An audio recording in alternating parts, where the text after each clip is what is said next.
Hello friends, study with RP Singh में आप लोगों का स्वागत है। और मैं आज आप लोगों के साथ में यहाँ पर नीट से रिलेटेड कुछ इंपॉर्टेंट क्वेश्चन जो नीट एग्जाम के लिए इंपॉर्टेंट है उनको यहाँ डिस्कस करने वाला हूँ। और यही क्वेश्चंस आपको MU BTech, MU BSc, MU nursing के लिए भी इंपॉर्टेंट है। आइए स्टार्ट करते हैं हम लोग अपना पहला क्वेश्चन, जो कि ऑर्गेनिक केमिस्ट्री से रिलेटेड है। निम्नलिखित अभिक्रिया में ए तथा बी है। यहाँ पर ए पूछ रहा है हमसे और ये पूछ रहा है कि बी क्या होगा। देखो, R C double bond O R dash ketone है। तो कीटोन आपको पता है कि जब भी कोई कीटोन हो तो वहाँ पर अगर रिएक्शन एस सी एन के साथ हो रही है तो यहाँ पर साइनोहाइड्रिन बनता है। ये पाई बॉन्ड इस तरीके से यहाँ पर प्रयोग हो जाएगा। यहाँ नेगेटिव चार्ज और यहाँ कौन सा चार्ज आएगा, पॉजिटिव, और ये है एच पॉजिटिव और सी एन नेगेटिव।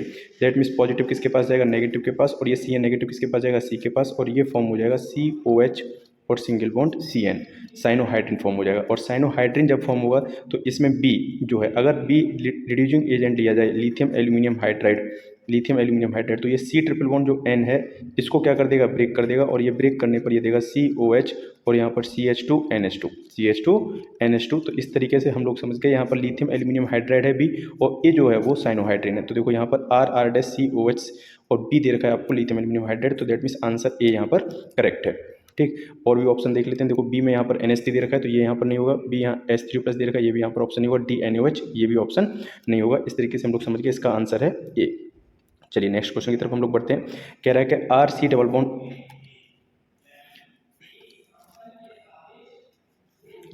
निम्न अवक्रिया पर विचार कीजिए। R C H O plus N H two दे रहा है, R C H double bond N H two. तो आपको पता है एल्डिहाइड और कीटोन जो होते हैं यह नाविक स्नेही योगात्मक अवक्रिया प्रदर्शित करते हैं, जिन्हें हम लोग कहते हैं NAR। तो दैट मीन्स यहाँ पर ये बात तो कन्फर्म है कि फर्स्ट ऑफ ऑल पहले NAR रिएक्शन हुई होगी। आफ्टर दैट NAR रिएक्शन के बाद में यहाँ पर एलिमिनेशन हुआ होगा। एलिमिनेशन को हम लोग कहते हैं विलोपन, और तब यहाँ पर ये प्रोडक्ट यहाँ फॉर्म हुआ होगा NNH2। ठीक है, तो ये रिएक्शन जो है आपके, जो यहाँ पर इसने ये रिएक्शन दे रखी है C double bond N N H two. तो दैट मीन्स इलेक्ट्रॉन स्नेही योगात्मक, ये भी गलत ऑप्शन है। फ्री रेडिकल योग, ये भी गलत है। इलेक्ट्रॉन स्नेही प्रतिस्थापन, ये भी गलत है। नाभिक स्नेही योग, ये ऑप्शन डी आपका सही है, नाभिक स्नेही योग, और उसके पश्चात यहाँ पर क्या हुआ है, विलोपन हुआ है। क्लियर है पॉइंट। तो यहाँ पर आपका आंसर डी करेक्ट है, और ये रिएक्शन आप लोगों ने पढ़ी होंगी।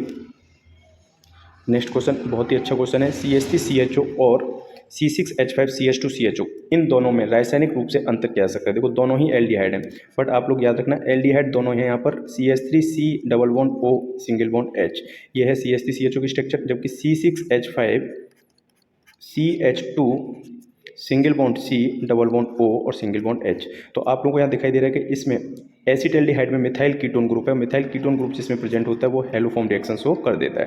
वो कौन सी रिएक्शन शो कर देता है, हेलोफॉर्म। और जबकि यहाँ पर मिथाइल कीटोन ग्रुप नहीं है और हम लोग कहेंगे ये हेलोफॉर्म रिएक्शन शो नहीं कर पाएगा। That means acetaldehyde methyl ketone group की वजह से हेलोफॉर्म रिएक्शन शो कर रहा है, जबकि आपका ये जो एल्डिहाइड है ये हेलोफॉर्म रिएक्शन शो नहीं कर रहा है। तो इसका मतलब यहाँ पर हेलोफॉर्म की जगह पर आइडोफॉर्म दे रखा है, और ये ऑप्शन हमारा सही है। बेनेडिक्ट दोनों शो कर देंगे, टोलिन अभिकर्मक दोनों शो कर देंगे, फेलिंग विलीन के साथ भी दोनों, क्योंकि ये रिएक्शन जो है बेनेडिक्ट, टोलिन अभिकर्मक, फेलिंग विलीन, ये एल्डिहाइड की प्रॉपर्टी है।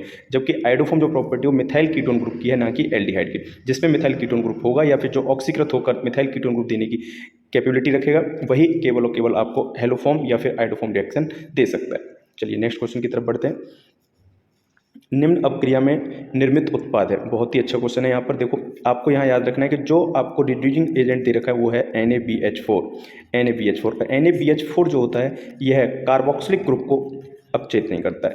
यह कार्बोक्सिलिक ग्रुप को अपचेत नहीं करेगा, यह केवल और केवल कार्बोनिल ग्रुप को ही क्या कर सकता है, अपचेत। तो कार्बोनिल ग्रुप होता है C double bond O, C double bond O।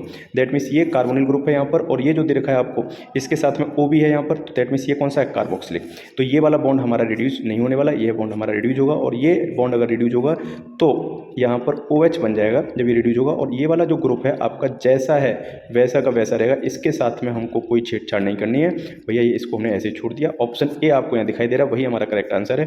तो यहाँ पर ऑप्शन ए करेक्ट है। और भी ऑप्शन हम लोग देख लेते हैं क्या क्या ऑप्शन दे रखे हैं। देखो, यहाँ पर इसने इसको भी रिड्यूस कर दिया है, जो आपका कार्बोक्सिलिक ग्रुप था, इसने कार्बोक्सिलिक ग्रुप को यहाँ रिड्यूस किया, बट इसको रिड्यूस नहीं करा है कीटोन ग्रुप को। इसके साथ साथ यहाँ पर इसको भी रिड्यूस किया, इसको रिड्यूस किया, तो ये ऑप्शन हमारे नहीं हो सकते। चलिए नेक्स्ट क्वेश्चन की तरफ बढ़ते हैं। बहुत ही अच्छा क्वेश्चन है। और देखो, यहाँ पर आप लोगों को दे रखा है इन्होंने थैलिक एसिड की रिएक्शन जब अमोनिया के साथ होगी, तो आपको याद रखना है कि अमोनिया थैलिक एसिड के साथ जब रिएक्ट करता है तो यह अमोनियम थैलेट बनाएगा, अमोनियम थैलेट। और इसके 2 मोल पार्टिसिपेट करेंगे, एक मोल यहाँ पर अटैक करेगा और एक यहाँ पर। और हम लोग इसको इस तरीके से बना सकते हैं COONH4 और COONH4। और अगर इसको हीट कर दिया जाए तो यहाँ से वाटर मॉलिक्यूल रिलीज हो जाएगा 2H2O, एक वाटर मॉलिक्यूल यहाँ से, 2 हाइड्रोजन यहाँ से और 1 ऑक्सीजन यहाँ से, 2 हाइड्रोजन यहाँ से और 1 ऑक्सीजन यहाँ से, ये रिलीज हो जाएगा। और ये आपका रिमेनिंग रह जाएगा केवल CONH2 और CONH2। इसका नेम है थैलेमाइड। और थैलेमाइड को अगर आप स्ट्रॉन्ग हीट, देखो यहाँ पे लिख भी रहा है ये प्रबल ताप, स्ट्रॉन्ग अगर हीट करते हो आप इसे, अगर स्ट्रॉन्ग हीट करते हो तो ये कन्वर्ट हो जाता है आपका थैलीमाइड में, CO और C डबल बॉन्ड O, और यहाँ पर आ जाएगा केवल और केवल NH और प्लस के NH3 यहाँ से रिलीज हो जाएगा। दैट मीन्स थैलीमाइड यहाँ पर हमारा आंसर होगा, जो कि ऑप्शन ए इसने दे रखा है वो गलत है। और देखते हैं हम लोग कौन सा ऑप्शन है यहाँ पर, ऑप्शन बी यहाँ पर करेक्ट आंसर है। ऑप्शन बी आपको देखो थैलीमाइड यहाँ पर दे रखा है, जबकि क्वेश्चन सी जो है आपका ये भी करेक्ट नहीं है, क्योंकि यहाँ पर COH और NH2 और यहाँ पर दोनों NH2 लगा दिए, इसलिए हमारा आंसर कौन सा है, ए। चलिए नेक्स्ट क्वेश्चन की तरफ हम लोग बढ़ते हैं। निर्देशित करें निम्नलिखित अपक्रिया में कौन सा नाइट्रोजन यौगिक हाफमान अपक्रिया प्रदर्शित करता है, अर्थात Br2 तथा शक्तिशाली QH के साथ अपक्रिया पर प्राइमरी एमीन देता है। तो आपको पता है कि जो भी एमाइड होगा वो इसके साथ रिएक्ट कर क्या देगा, एमीन देगा।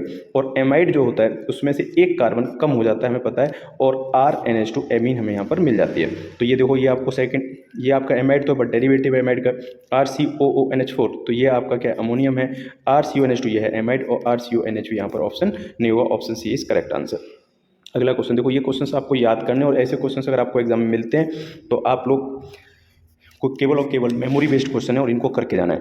फॉर्मेलिन निम्नलिखित में से किसका जलीय विलयन, देखो फॉर्मेलिन जो होता है ये 40% फॉर्मल्डिहाइड का जलीय विलयन होता है, 40% फॉर्मल्डिहाइड का जलीय विलयन। दैट मीन्स आंसर यहाँ पर क्या रहेगा, सी रहेगा। अगला क्वेश्चन, यदि फॉर्मल्डिहाइड और QH को गर्म करते हैं तो हमें क्या प्राप्त होता है। देखो फॉर्मल्डिहाइड है SCHO, और इसको हम लोग किसके साथ गर्म कर रहे हैं, QH के साथ। तो पहले तो आपको याद रखना है कि इसमें अल्फा हाइड्रोजन नहीं है, और अल्फा हाइड्रोजन नहीं है तो ये बेस के साथ रिएक्ट कर कैनिजारो रिएक्शन शो करेगा। और कैनिजारो रिएक्शन में आपका जो प्रोडक्ट बनेगा, एक तो बनेगा CH3OH और एक प्रोडक्ट बनेगा आपका HCOONA। तो हम लोग देख लेते हैं, सॉरी एन की जगह पर यहाँ पर क्या आएगा, क्योंकि उसने पोटेशियम दे रखा है। तो मीथेन ये ऑप्शन हमारा नहीं होगा। इथाइल फॉर्मेट कह दिया तो ये भी हमारा आंसर नहीं है। और डी दे रहा है एसिट्रीन, तो डी भी हमारा आंसर नहीं है। पर एथिल एल्कोहल ये आपका है मेथिल एल्कोहल, और मिथाइल एल्कोहल इसने बी ऑप्शन में दिया, तो यही बी ऑप्शन हमारा करेक्ट है। चलिए नेक्स्ट क्वेश्चन की तरफ हम लोग बढ़ते हैं। बेंजल्डिहाइड किसकी अपक्रिया से नहीं बन सकता है, ये पूछ रहा है आपसे, बहुत ही अच्छा क्वेश्चन है। यहाँ पर जितनी भी रिएक्शन है वो सभी नेम रिएक्शन यहाँ पर आपको दी गई हैं। नेम रिएक्शन पे आप लोग सबसे ज़्यादा फोकस करना। देखो C6H5COCl प्लस H2PdSO4, तो ये तो भैया रोजनमूड रिएक्शन है, इससे तो बन जाएगा। उसने तो पूछा नहीं बन सकता, तो ये हमारा आंसर नहीं होगा। ए से हमारा क्या हो जाएगा, बेंजल्डिहाइड बन जाएगा। हमको ढूंढना है किससे नहीं बनेगा, और वही हमारा आंसर होगा। चलो तो हम लोग इसको डायरेक्ट नहीं लगाते, पर हम लोग ये समझ लेते हैं, हाँ इससे ये हमारा आंसर नहीं है। C6H6 plus CO, B option में कह रहा है C6H6 plus CO plus HCl निर्जल AlCl3। आप लोगों को पता है ये रिएक्शन जो है आपकी ये है गाटरमान कोक रिएक्शन, और इससे भी बेंजल्डिहाइड बन जाता है। दैट मीन्स ये भी हमारा आंसर नहीं होगा। अब इसने क्या करा, यहाँ पर जो सी ऑप्शन दिया है, सी ऑप्शन में यहाँ पर C डबल बॉन्ड OOH ये है बेंजोइक एसिड, जिंक अमलगम और सांद्र HCl दिया है। और जिंक अमलगम और सांद्र HCl इस ग्रुप को किस में कन्वर्ट कर देंगे, CH2 ग्रुप में, और जो यहाँ पर हमारा प्रोडक्ट बनेगा वही बनेगा CH2OH। इसको हम लोग कहते हैं बेंजिल एल्कोहल। तो यहाँ पर हमको क्या नहीं मिल रहा है, बेंजल्डिहाइड नहीं मिल रहा है, बेंजिल एल्कोहल मिल रहा है। तो दैट मीन्स हमारा आंसर सी ही है, और जो उसने हमसे पूछा था वो आंसर आपका सी रहेगा। चलिए डी ऑप्शन और देख लेते हैं। डी ऑप्शन में इसने हमको क्या दे रखा है, देखिए डी ऑप्शन है आपका ये, और डी में दे रखा है आपको टाउलिन की रिएक्शन करा रहा है CrO2Cl2 plus H2। That means ये रिएक्शन है आपकी Etard reaction, very very important, और इटार्ड रिएक्शन से भी बेंजल्डिहाइड बनता है। चलिए नेक्स्ट क्वेश्चन की तरफ हम लोग बढ़ते हैं। कह रहा है एक ऑर्गेनिक उत्पाद है जो कि अमोनिया के साथ उपचारित होने पर बी देता है, जो तब गर्म करने पर सी देता है, जब CBr2 और QH के साथ उपचारित करने पर एथिल एमीन देता है, तो यौगिक ए है। चलो तो यौगिक ए हमसे पूछ रहा है, तो देखो यौगिक ए अगर है तो C2H5NH2 में मिल रहा है एथिल एमीन। आपको ऐसी रिएक्शन में उल्टा चलना होगा। एथिल एमीन हमें किससे मिलेगा, Br2 और QH के साथ रिएक्शन कराने पर। तो भैया Br2 और QH की रिएक्शन किससे होनी चाहिए, CH3CH2 C double bond O NH2। That means आपकी प्रोपियोनेमाइड से रिएक्शन होनी चाहिए। प्रोपियोनाइड हमें किससे मिलेगा, प्रोपियोनाइड हमें मिलेगा प्रोपियोनिक अम्ल से। जब प्रोपियोनिक अम्ल हमारे पास होगा CH3CH2COH, और इसकी रिएक्शन अगर हम लोग अमोनिया से करा दें तो हमें क्या बन जाएगा, प्रोपियोनेमाइड बन जाएगा। दैट मीन्स हमारा आंसर होना चाहिए CH3CH2CH2COH प्रोपियोनेमाइड। पहला ऑप्शन है एसिटिक एसिड, ये आंसर नहीं है। CH3CH2COH यस, ये बी ऑप्शन हमारा करेक्ट आंसर है।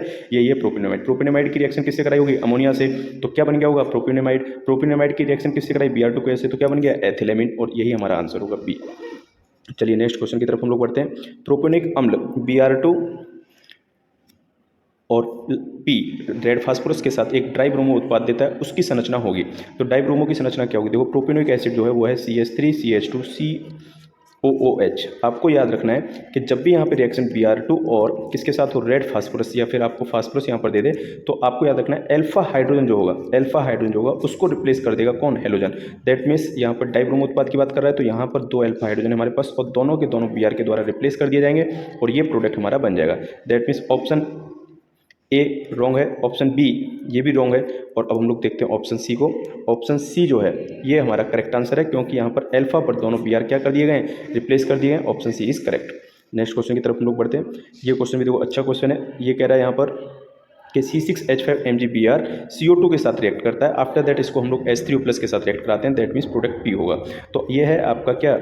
C6H5 MgBr, और MgBr के साथ अगर यहाँ पे C6H5 अटैच है, और आप लोग समझ जाओगे ग्रीनट रिएजेंट है, और ये CO2 के साथ रिएक्ट करके ये बना लेगा आपका C6H5, और यहाँ पर C डबल बॉन्ड O और एक रहेगा OMgBr। और जब हम लोग इसको हाइड्रोलिसिस कराएंगे तो हाइड्रोलिसिस कराने पर ये बॉन्ड यहाँ से ब्रेक होगा, यहाँ H और यहाँ OH, और दैट मीन्स बेंजोइक एसिड यहाँ पर बन जाएगा। ऑप्शन बी आपका करेक्ट आंसर है। ठीक, चलिए बहुत अच्छा क्वेश्चन था ये भी। नेक्स्ट क्वेश्चन की तरफ हम लोग बढ़ते हैं। बेंजोइक अम्ल को X के साथ गर्म करने पर बेंजीन देता है, और फिनॉल Y के साथ गर्म करने पर बेंजीन, अतः X और Y हैं। तो देखो आपको यहाँ पर याद रखना है, बेंजोइक अम्ल जो रहेगा C6H5COH, अगर इसको हम लोग गर्म कर देते हैं सोडा लाइम के साथ NaOH और प्लस CO, तो ये आपको बेंजीन दे देता है C6H6। दैट मीन्स यहाँ पे सोडा लाइम हमारा पहला ऑप्शन होना चाहिए, तो ए में भी दे रखा है और डी में भी दे रखा है। पर इसमें दूसरी हिंट हमें दी कि फिनॉल को अगर हम लोग हीट कर देते हैं in the presence of zinc, तो भी हमको क्या बन जाएगा? बेंजीन बन जाएगा। तो दैट मीन्स सोडा लाइम के साथ जिंक अगर हमारा आंसर है, ये रहेगा डी ऑप्शन। चलिए, तो इसी के साथ ये क्वेश्चन हमारे क्या हो गए? कंप्लीट। और अगर ये वीडियो आपको पसंद आया तो आप इसे लाइक करना और अपने फ्रेंड्स के साथ शेयर करना। Thank you very much.